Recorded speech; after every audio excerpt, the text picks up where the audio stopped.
차린 지는 10년 정도 됐는데 저는 경험 위주로 여러분들하고 티타임 하는 것처럼 좀 말씀을 드리고 싶어요. 우선 저는 39에 결혼했거든요.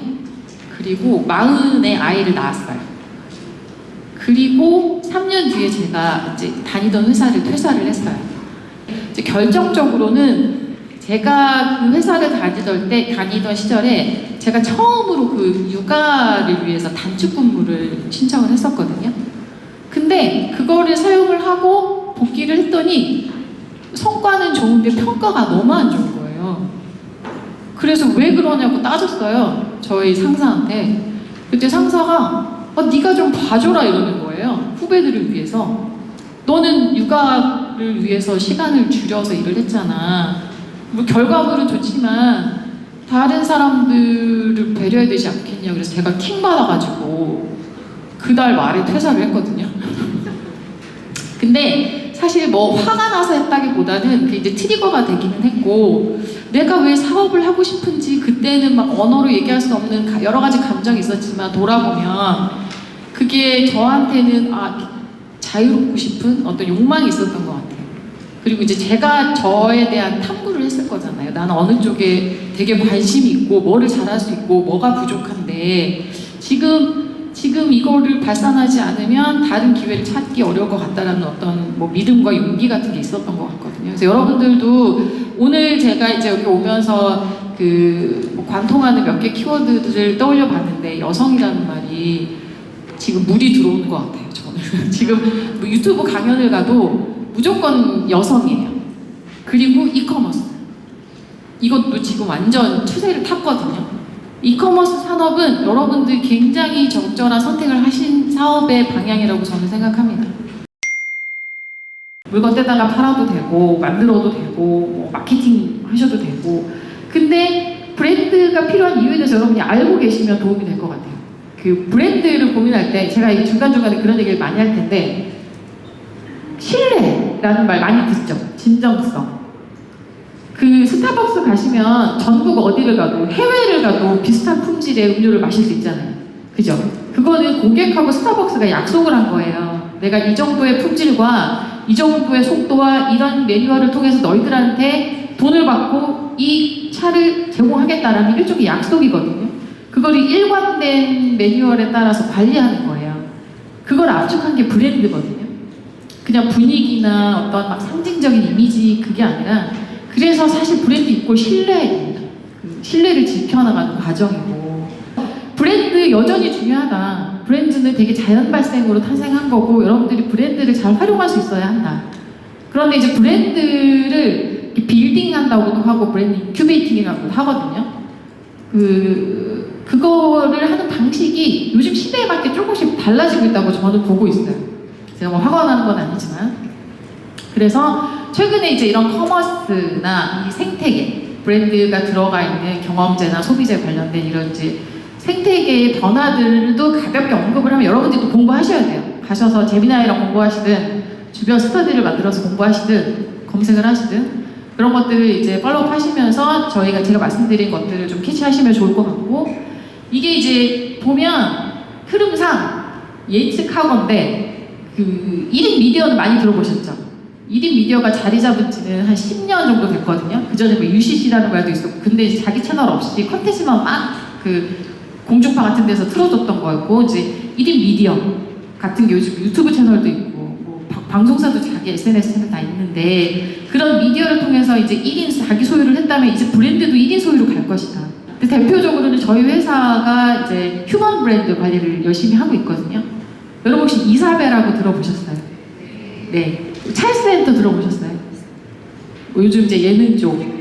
네. 저희 회사 이제 소속 크리에이터인데, 이 휴먼 이름, 그러니까 자기의 이름 자체, 혹은 자기 미디어의 이름 자체가 브랜드가 되는 시대가 이미 이제 진입을 하는 거고, 지금은 이제 이게 마이크로화 되고 있거든요. 그래서 여기에 계신 모든 분들은 자기의 이름과 자기의 뭐 타이틀, 사업과 관련된 타이틀이 모두 브랜드가 될 수 있다. 브랜드의 탄생에는 욕망과 결핍이라는 게 꼭 숨어 있어요. 예를 들어서 저도 막 뭔가를 이렇게 확장하고 키우고 높이 올라가고 싶은 욕망과 욕구가 있거든요. 저도 처음에 그 서울 올 때 지갑에 19,000원이 있었어요. 원래 저 대전에서 태어났고 자랐어요. 지금은 어쨌든 극단적인 이해로 300억 밸류 회사를 만들었어요. 10년 만에. 뭐 저도 처음에 시작할 때는 위워크 그 라운지에서 혼자 일했거든요. 노트북 하나 갖다 놓고. 그런데 지금은 어쨌든 몇십 명의 직원들과 함께 팀이 돼서 되게 할 수 있는 일이 많아졌단 말이에요. 그게 왜 내가 그렇게 되기까지 나를 추동한 게 뭐냐라는 질문을 되게 자주 하는데 제 욕망이 뭔지를 계속 보는 거예요. 내가 어디까지 하고 싶고 어디까지 할 수 있느냐. 그리고 그래서 인적 욕구도 있고 뭔가를 막 채우고 싶은 욕구가 있는데 모자라서가 아니라 더 높이 가기 위해서 필요한 것들이 결핍이라는 생각을 하는 거예요. 아, 내가 부족해서 내가 막 무능해서 이게 막 곤궁해서 결핍이라는 생각이 아니라 나 더 높이 뛰고 싶고 더 많은 걸 하고 싶은데 그걸 채우려면 뭐가 필요해? 이게 결핍이라는 생각을 하다 보니 이런 걸 채우는 게 나를 발전시키고 또 내가 탄생시킨 브랜드를 키우는 되게 중요한 본질이더라고요. 그래서 여러분들도 뭐 지금 떠오르는 뭐 자체에도 굉장히 의미가 있겠지만 이걸 되게 깊이 이제 탐구해보고 진단하시는 것도 굉장히 큰 도움이 될 것 같아서 제가 이 내용을 좀 말씀을 드렸어요. 사람들이 그 안목이 굉장히 높아졌고요. 쉽게 속지를 않아요. 다 지성으로 필터링을 하거든요. 그러다 보니까 이게 진정성이 아니면 이제 플레이가 안 되는 거예요. 그래서 그런 거대한 자본이나 체력이 있는 대형 플랫폼, 여기 와 계시는 지마켓, 뭐 쿠팡, 뭐 네이버 플랫폼 많잖아요. 이런 데랑 공생을 하는 방법이 있고 그것과 같이 투트랙으로 나만의 내가 자산화할 수 있는 미디어와 컨텐츠를 분명히 가지고 가야 된다. 저는 이 두 가지가 여러분들이 사업을 하시는데 실전에서 되게 중요한 포인트라고 생각하거든요. 그래서 이제 그런 것들을 여러분들이 상기하시면서 이 생태계 변화를 계속 주목하시고 공부하셔야 된다는 말씀을 꼭 드리고 싶고, 아까도 언급드렸지만 대체 불가능한 채널과 컨텐츠, 이게 이제 여러분들 사업에 되게 중요한 꽃이 될 겁니다. 브랜드 자기 걸로 만들기 위해서는 여러 가지 이제 뭐 방법론적인 게 있기는 해요. 이런 거는 이제 생각하시는 분들마다 여러 가지 이제 아이디어들이 있긴 할 건데, 제가 그냥 간단하게 정리해본 내용이긴 하거든요. 아이스 크리에이티브라는 회사를 창업하게 된 저만의 이야기가 있거든요. 그리고 제가 이 회사에 심고 싶은 그런 욕망, 욕구, 결핍 막 이런 것들이 있어요. 그래서 이런 사고를 일단 접근을 해서 자기만의 브랜드 스토리를 일단 써보시는 거 너무 중요해요. 그래서 이거를 일기로도 쓰시고, 일기가 모이면 컨텐츠로도 발행하시고, 컨텐츠가 모이면 또 다른 매체로도 묶어서 만들어 보시고, 이런 과정들이 여러분들이 사업하시는데 되게 중요한 축이 될 거다. 네, 이런 말씀을 또 한번 드리고 싶고, 그리고 계속 제가 말씀드리지만 진정성. 저는 제가 사업을 해보니까 감성의 영역이 아니더라고요. 진정성은 데이터더라고요. 그러니까 나 너 너무 사랑해, 나 너무너무 좋아, 이게 아니라 아침마다 꽃 한 송이를 30일 동안 주면 그게 데이터가 되거든요. 여러분들이 레터를 써서 여러분들 좋아하는 사람들이나 내 고객이나 나를 팔로우하는 팔로워들한테 매일 일관된 메시지를 하루에 3번씩 발송한다? 그게 한 달이 되고 1년이 되면 그게 데이터가 되는 거예요. 그러니까 말로 사랑한다가 아니라 데이터로 증명할 수 있는 실천들이 모였을 때 그게 신뢰가 되는 거라서, 그런 신뢰를 구축할 수 있는 여러분들만의 방법 같은 걸 한번 기획해 보시고 실행해 보시는 게 굉장히 필요하다고 저는 생각합니다. 그래서 이제 그런 면에서 진정성하고는 브랜드와 내가 이제 사업을 하고 독립적으로 뭔가 활동을 하겠다고 결심한 순간부터는 뗄래야 뗄 수 없는 너무 중요한 동행자다, 나의 파트너다, 이런 생각을 여러분들이 꼭 하셨으면 좋겠고, 그리고 이제 매니지먼트 기술이라는 게 있어요. 이건 이제 관리의 영역이거든요. 그러니까 뭐 의지도 있고 계획도 세우고 실천하는 것도 좋은데, 이 이제 구체적인 관리라는 영역을 여러분들이 이제 무시하면 꼭 탈이 생기더라고요. 여러분 그냥 한 몇 개월 해보고 말 게 아니고 1년, 저처럼 10년, 더 길게는 뭐 몇십 년 일을, 사업의 형태가 바뀌더라도 내가 어쨌든 일을 끝까지 할 거야 라는 생각을 하신다면 이 매니지먼트에 대한 자기만의 기술을 좀 터득하시는 게 되게 중요해요. 저 같은 경우는 무조건 실무를 합니다. 끝까지 다 합니다. 아무리 커피 셔틀도 다 해요. 그래야지 그걸 하면서 문제가 생겼을 때 바로 판단하고 바로 결정하고 바로 막을 수가 있어요. 만약에 그 결정이 좀 잘못돼도 바로 잡을 수 있고 또 다시 또 다시 그걸 막을 수 있는 힘을 모을 수 있거든요. 그래서 이제 그거 제가 터득한 방식인 거고, 각자 리스크를 매니지먼트 하거나 이제 뭐 운영을 하는 데 있어서 그런 관리 방식들을 계속 이제 고민을 해보셔야 된다는 얘기예요. 그래서 이게 이제 뭐 구체적으로 탄생 스토리에서 욕망, 결핍, 동력이 뭔지 이렇게 물어보는 질문을 이제 적었는데, 이 동력이 되게 중요한 게, 이거는 남이 만들어주지 않아요. 회사에서도 왜 회사가 동기부여 만들어준다고 노력하잖아요. 절대 만들어줄 수 없어요. 인사팀에서 못 만들어주고 대표도 못 만들어줘요.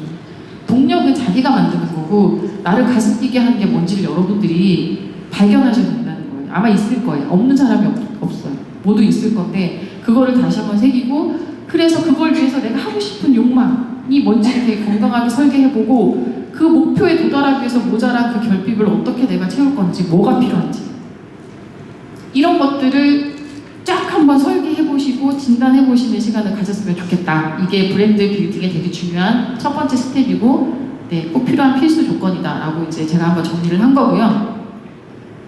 진정성과 계속 가기 위해서 뭘 봐야 되느냐, 이게 이제 아까 말씀드렸지만 뭐 데이터를 시각화하라 말씀드렸고, 이 과정은 진짜잖아요.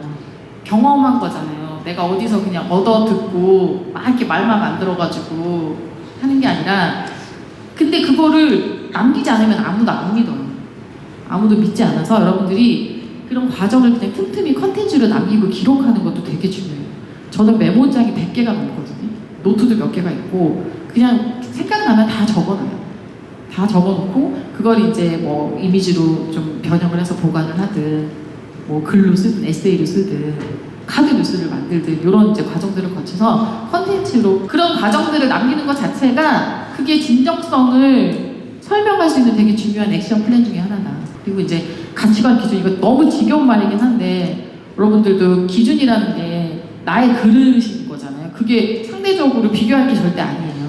이거는 나의 성향과 내가 해왔던 경험들과 나에 대한 객관적인 피드백, 메타 인지력, 객관성, 이런 것들이 다 결합돼서 내가 이 기간 내에 얼만큼 할 수 있는지를 냉정하게 보고 정하는 거예요. 여러분, 편의점 가서도 다 살 수는 없잖아요.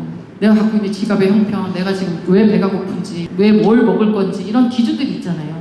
그래서 자기가 이제 목표하는 것들에 대한 명확한 가이드라인에 맞게 이제 그런 뭐 기준을 정하는 것들이, 이게 이제 진정성, 이거는 제가 아까 일관돼야 된다고 했잖아요.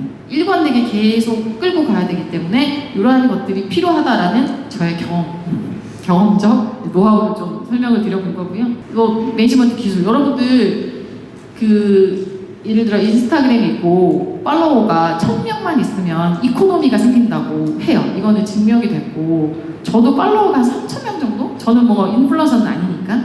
근데 제가 뭐 하나 올리면 그래도 한 500명 정도가 반응을 해요. 근데 거기에 진짜 진정성 있는 컨텐츠와 스토리로 대화를 한다고 시작하면 이만큼 중요한 팬덤이 없는 거거든요.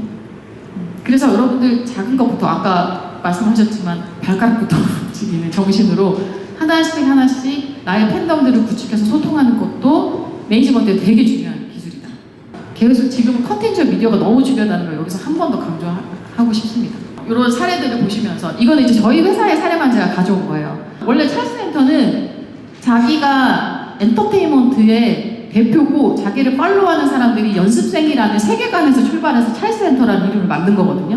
몇 년 전에 만든 거예요. 그때 구독자가 한 300명도 없었어요. 근데 지금은 110만 가까이 되었거든요. 그 찰스 엔터라는 그 휴먼 브랜드 자체가 지금 너무나 많은 사업들로 확장이 되고 있어요. 심지어 이모티콘, 다 루틴하고 되게 신드롬이 있었죠. 아까 말씀드렸던 이사벨, 저스트 메이크업 심사로 나가서 본인 이름 자체가 그냥 브랜드예요. 대체 불가능한. 아무도 현재 너무나 롱런하고 있고, 이사벨도 투슬래시퍼라는 개인의 브랜드와 회사를 창업해서 운영을 할 정도로 굉장히 상승하고 있고, 처음에 말씀드렸지만 지금은 완전히 대세감 있는 사업 중에 하나이기 때문에 여러분들이 이 계기를 빌어서 공부의 끈을 놓지 않고 좋은 경험과 결과를 만드셨으면 좋겠습니다. 남길 키워드, 나다움, 이게 이제 진정성, 대체 불가능하고 연결이 되는 거고, 신뢰를 만들기 위해서 수단과 방법을 총동원하라. 그리고 무조건 내 걸 살 수 있을 만큼의 교환의 가치를 만들어라.